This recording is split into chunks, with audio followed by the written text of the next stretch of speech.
Assalamualaikum warahmatullahi wabarakatuh. Salam sejahtera bagi kita semua. Alhamdulillah kami semua masih diberi kesehatan dan kesempatan bertemu di tugas UTS ini. Perkenalkan, kami dari kelompok 3 dalam kesempatan ini.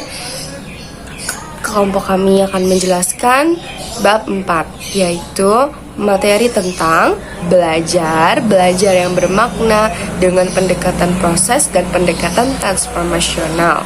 Dengan dosen pengampu, Ibu Siti Nurhayati MPD, CHKOM. Saya akan memperkenalkan teman-teman saya yang telah menyusun hasil diskusi ini. Yang pertama, ada saya, Cika Nabila Zahran, dengan nomor NIM 2286206-259. Yang kedua, Della Triwahyuni, dengan nomor NIM 2286206198. Yang ketiga, Wurinda Nurbaiti, dengan nomor NIM 2286206-261. Masuk materi pertama, di sini ada pengertian belajar dan teori belajar. Teori adalah seperangkat asas yang tersusun tentang kejadian-kejadian tertentu dalam dunia nyata. Belajar merupakan suatu proses usaha sadar yang dilakukan oleh individu untuk suatu perubahan dari tidak tahu menjadi tahu, dari tidak memiliki sikap menjadi bersikap benar, dan tidak terampil menjadi terampil melakukan sesuatu. Teori pengertian, teori dan belajar dijelaskan di atas.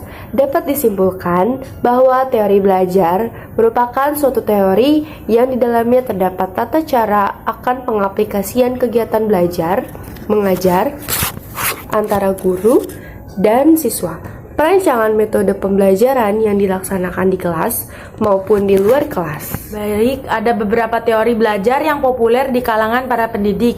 Yang pertama, ada teori behavioristik, yang kedua ada teori kognitif, yang ketiga ada teori konstruktivisme, dan yang keempat ada teori humanistik. Nah, bagian kedua kita belajar bermakna. Belajar bermakna merupakan teori belajar yang dikemukakan oleh David Ausubel, yakni suatu proses di mana informasi baru dihubungkan dengan struktur pengertian yang sudah dipunyai seseorang yang sedang belajar. Belajar bermakna terjadi apabila pelajar mencoba menghubungkan fenomena baru ke dalam struktur pengetahuan. C. Pembelajaran dengan pendekatan proses. Pendekatan proses merupakan pendekatan dan pembelajaran yang menekankan pada proses belajar, aktivitas dan kreativitas peserta didik dalam memperoleh pengetahuan, keterampilan, nilai dan sikap, serta menerapkannya dalam kehidupan sehari-hari. Dalam pengertian tersebut meliputi keterlibatan fisik, mental, dan sosial serta peserta didik dalam proses pembelajaran untuk mencapai suatu tujuan.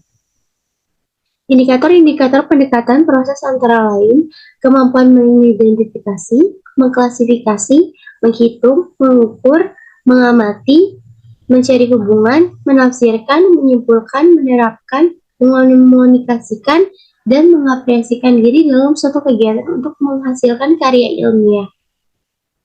Selanjutnya yang D, pembelajaran transformasional. Pembelajaran transformasional menurut Meziro tahun 2000 adalah sebagai suatu proses yaitu dengan mentransformasikan kerangka acuan atau pola pikir kebiasaan pikiran, perspektif makna, kumpulan asumsi, dan harapan yang problematis dan membuatnya lebih eksklusif, memilah, terbuka, efektif, dan secara emosional bisa berubah. Tujuan pembelajaran transformatif yang dirangkum menurut Soynerwan tahun 2008 167 adalah untuk mentransformasikan pembelajaran ke dalam suatu keadaan sehingga pembelajar dapat mencapai pembelajaran, mengembangkan seluruh potensi yang diinginkan, dan untuk memperkuat serta memotivasi pembelajaran dalam usaha pengalaman pembelajaran. Sekian, terima kasih presentasi dari kami. Kurang lebihnya mohon maaf. Wassalamualaikum warahmatullahi wabarakatuh.